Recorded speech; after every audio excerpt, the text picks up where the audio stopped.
நம்ம super singer junior season 11 பொறுத்த வரைக்கும் இதுல எப்பவுமே கானா பாடல்களை பாடுற குழந்தைகள் ரொம்பவே தனித்துவம் வாய்ந்த குழந்தைகளாகவும் அதிக சப்போர்ட்டோடய இருப்பாங்க.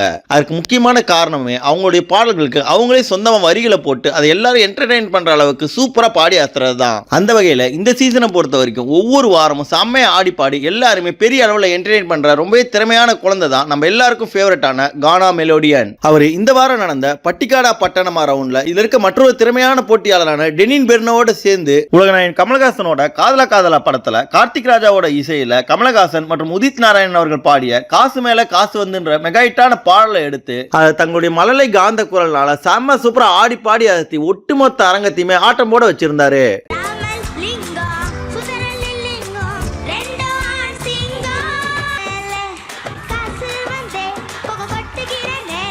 இந்த அற்புதமான பெர்ஃபார்மன்ஸை பார்க்கும்போது அங்க இருந்த நடுவர்கள் 3 பேருமே செம்மையா என்ஜாய் பண்ணிட்டு இருந்தாங்க.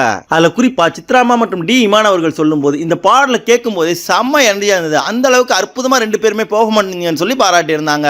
அதை தொடர்ந்து அனுராதா ஸ்ரீராம் அவர்கள் மேடைக்கே ஓடி வந்து அவங்க 2 பேரையும் கட்டி பிடிச்சி பாராட்டி இந்த பாடலை உங்களுடைய குரல்ல கேட்கும் போது செம்ம ராக்கிங் பெர்ஃபார்மன்ஸா இருந்ததுன்னு சொல்லி ரொம்பவே பாராட்டி இருந்தாங்க. அதை தொடர்ந்து அந்த ஸ்டேஜ்லயே அவங்க 2 பேரும் கூட செம்மையா டான்ஸ் ஆடி அசத்திருந்தாங்க. அதை தொடர்ந்து நம்ம சூப்பர் சிங்கர் ஜூனியர்ஸ் 11ல பாடுற திறமையான குட்டீஸ்ல உங்களுக்கு யாரை ரொம்பவும் பிடிக்கும்ன்றதை மறக்காம கமெண்ட் செக்ஷன்ல தெரிவிங்க.